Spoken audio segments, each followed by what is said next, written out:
Welcome back. This is God's Gideon, and here we are again on our series on Think and Grow Rich. Now we are in chapter 8, talking about decision, the mastery of procrastination. I hope you have been inspired by the previous section. So we'll be going into a very powerful topic also on the chapter 8, talking about decision, the mastery of procrastination. So we'll be talking about the 8th chapter of the book of on Think and Grow. You have come so far, and I believe you have been blessed one way or the other. So let's move on to chapter 8, talking about decision, the mastery of procrastination. You will really love this, and it will really help you in maximizing your life and achieving success. Let's go. Now we're talking about decision. So let's look at the introduction. One of the quotes that one of the major points Napoleon Hill quoted in that book was, accurate decision making is the cornerstone of every great fortune. That's a quote by Napoleon Hill. In this chapter, Napoleon Hill unpacks the invisible but deadly enemy of success, procrastination, the habit of putting off decisions, waiting for perfect conditions, or doubting one's own judgment. Hill tells us plainly, successful people are decisive. They know what they want, and they act quickly and confidently. Those who fail often change their minds too often, listen too much to others, and wait too long to act. Now we can see here that in this chapter, Napoleon Hill is talking about the power of making decisions and avoiding procrastination. He defines procrastination as the habit of putting off decisions, waiting for perfect conditions, or doubting one's own judgment. And this is one of the, I call it a disease that has plagued a lot of people. Many people are plagued with the disease of procrastination, waiting for perfect condition, waiting for the best condition, or not being able to make swift decisions.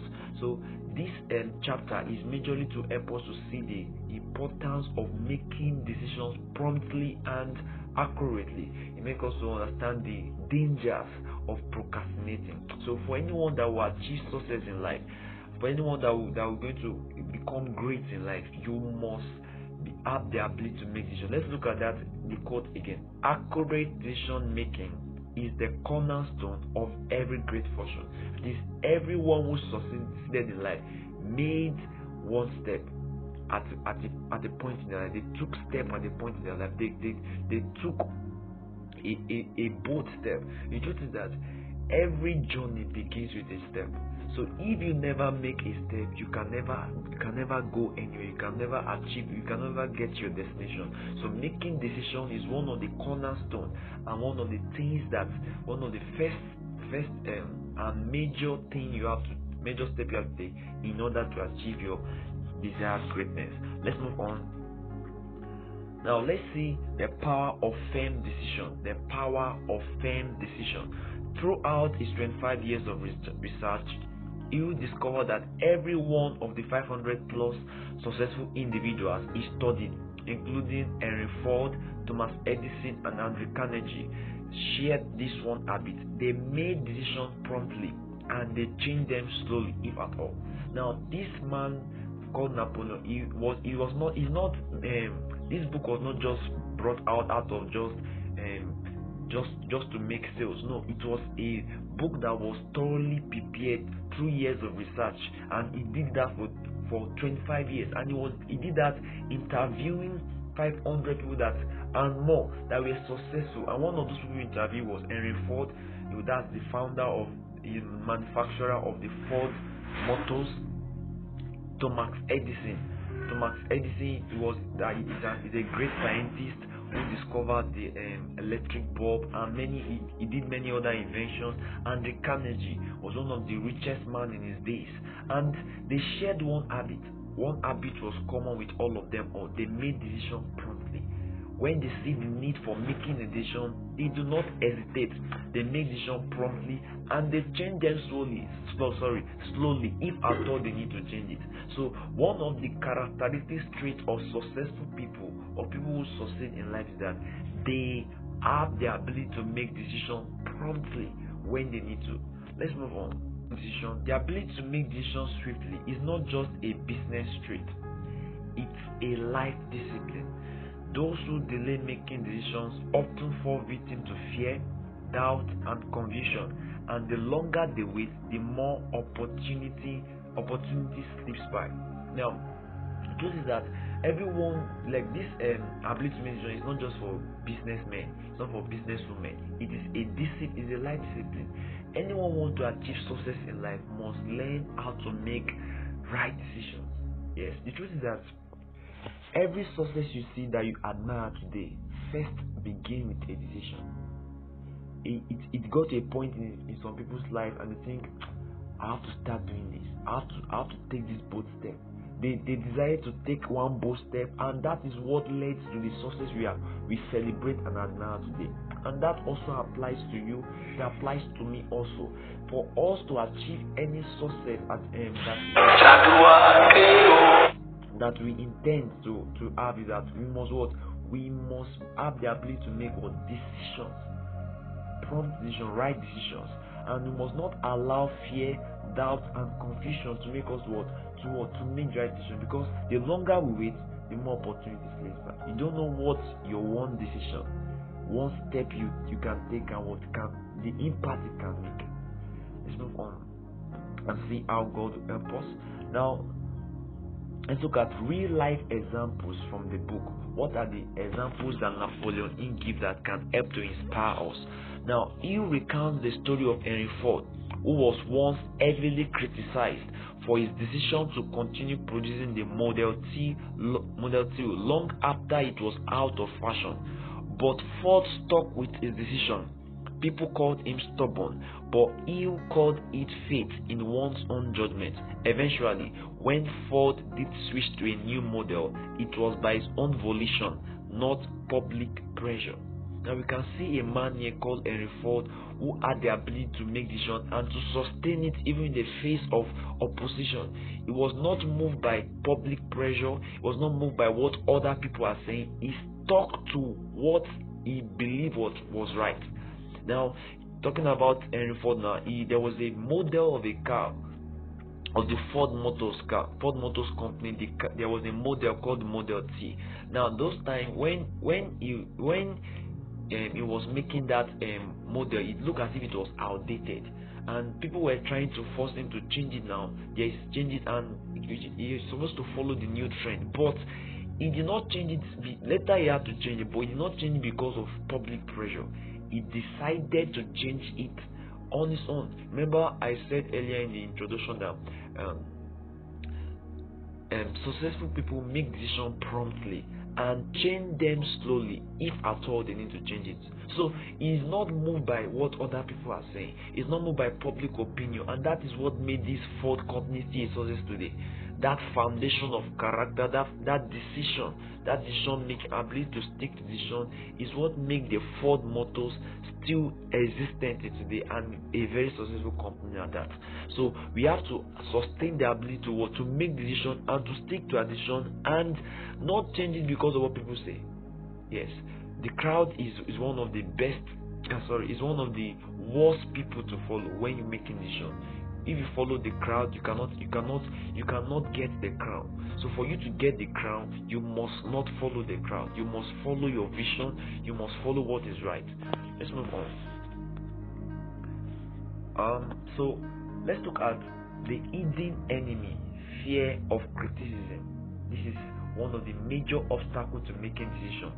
He will dedicate part of this chapter to what he calls fear of criticism, which paralyzes many people. They fear being judged, misunderstood, or ridiculed.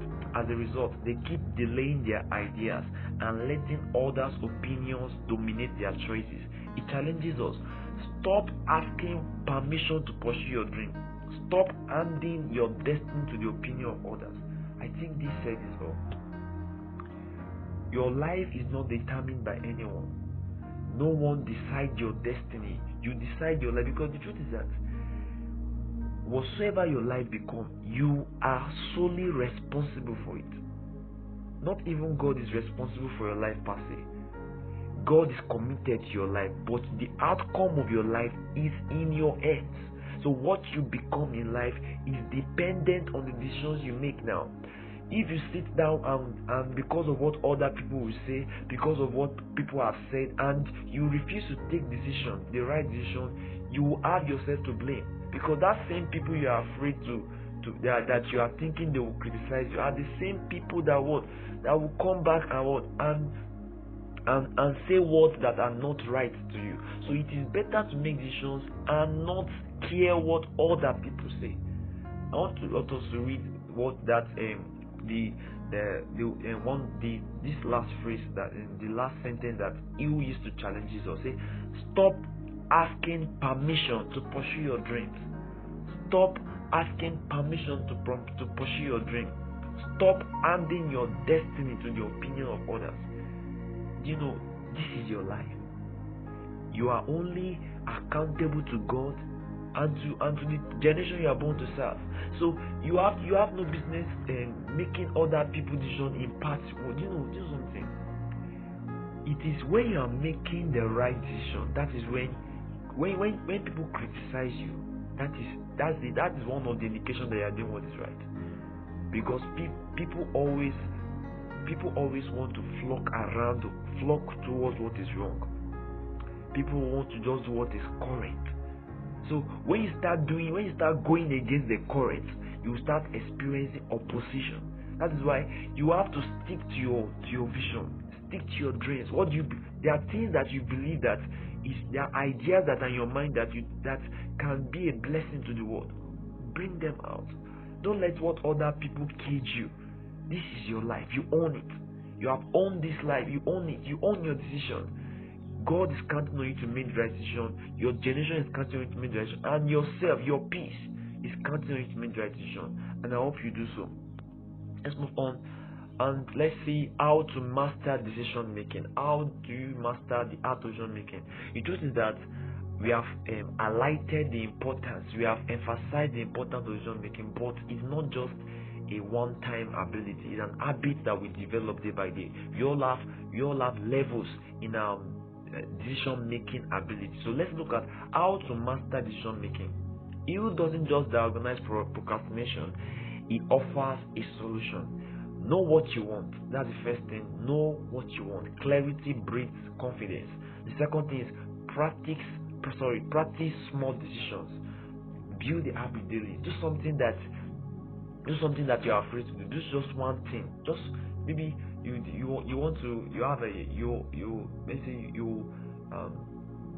want to achieve the goal of financial freedom. Practice saving a part of your income, like practicing saving 10% of your income every time you receive money. That every time I receive money, I'm going to save 10% of my income. So practice daily small decision. Build the habit daily. Do something every day. The truth is that every great an habit begins with a decision, with an action. Do something every day. There should be something that you are doing every day, because your success is determined by what you do daily. What you do daily determines where you will be in the nearest future. So practice small decision, build the habit daily. Guard your mind. Don't let uninvited opinions stay. Anything that does not count, anything that will not lead you to achieve your goals, cut it out. Act quickly. Do it scared, but do it now. Act quickly. One thing that will help you in making decisions is that once an idea comes to your mind and you believe it is the right step to take, don't hesitate. Don't wait for the right moment. Don't wait for the perfect moment. There's not really a perfect moment. Create the perfect moment. Act quickly. Act promptly. Do it scared, but do it now. Courage is not the absence of fear. Courage is acting in spite of fear. Courage is doing it even when you are afraid. Only you know that you are afraid, but you are still doing it in spite of your fear. So that fear is an indication that when you are afraid and you keep doing it, that means you are courageous. You are courageous. So act quickly, do it scared, but do it now. 5. Review and adjust, but don't keep changing directions. Review and adjust. That is, after you have done make decisions, you can still review it and adjust, but don't keep changing directions. It is that there can always be room for correction, but don't hesitate to do what is right now. Don't hesitate to do what. Don't be afraid to fail. Don't be afraid to fail. Failure is one of the pathways to success. Everyone who succeeded in life failed at one point in their life, but they failed forward. They failed forward. So don't be afraid of making mistakes. So when there's any when you come, maybe you encounter a shortcoming, you can review and adjust, but don't keep changing directions. Let's move on. Get interesting. So most of my final thoughts as we round up this book review on chapter 8. This chapter is a challenge to stop waiting, to stop being blown by the wind of others' opinions, to stop consulting your fears for advice. It is a call to decide, and in doing so to reclaim your power. Because every person who has ever grown rich, whether in finances, purpose, or legacy, first made a decision. Now is the time to make a decision, because if you really want to achieve the success that you are really envisioning, it is now that you have to make a decision. Start a step. Do something now that takes you forward to your dreams. Do something now that makes you do something. Your success in life is not really a big thing to achieve. Financial freedom is not something that is big to achieve. It is a matter of making small decisions, taking small actions daily on a daily basis. And the time to make that decision is now. Avoid procrastination. Don't give in to your fears. Don't give in to what other people are saying. Now is the time to make decisions that will help you to become all that God has created you to be. Alright, I have one very important thing I want you to know, and that is the greatest decision. The Bible says, for God so loved the world that He gave His only begotten Son, that whosoever believes in Him shall not perish but have everlasting life. This is the greatest of all decisions. Surrendering your life to the Lordship of Jesus, who is the Son of God and the Savior of the world. It is time you dedicate yourself to Him today as your Lord and personal Savior. He will not cast you away regardless of your shortcomings. He truly cares for you. I've talked about the power of decisions, and it will be unfair if I don't introduce you to the one decision that you can make that will change your life and your eternal destiny, and that's giving your life to Jesus. The Bible says He came to this world to die for us. Even while we were still sinners, He died for us. So you surrendering your life to Jesus is the one of the greatest, the most important decision you can ever make to achieving a life of success and becoming all that you have envisioned to be. Giving your life to Jesus. So He loves you. Yes, you're not giving your life to someone who doesn't care about you. He cares about you. He died for you. The Bible says that God commends His love toward us, that while we were yet sinners, Christ died for us. So He died for you to prove that He loved you. That is one of the proof that He loves you. So giving your life to Jesus is one of the decisions that you can make now, that will impact your life now and in the world to come. And I believe that if you will call upon Him today in faith and call upon Him for the salvation of your soul, declaring your need for Him, He will surely come into your heart and give you freedom and true salvation, which will impact your life and your destiny forever. Alright, thank you for taking our time to watch this video. I believe you have been blessed, and if you have been blessed by this video, please hit the subscription button and like and share to your various platforms. And if there is any decision that if this review has inspired you in any way, this video has inspired you in any way, drop it in the comment section and let others also be inspired by it. Thank you so much. You mean so much to me. Thank you for watching. I hope to see you in the next edition. Thank you.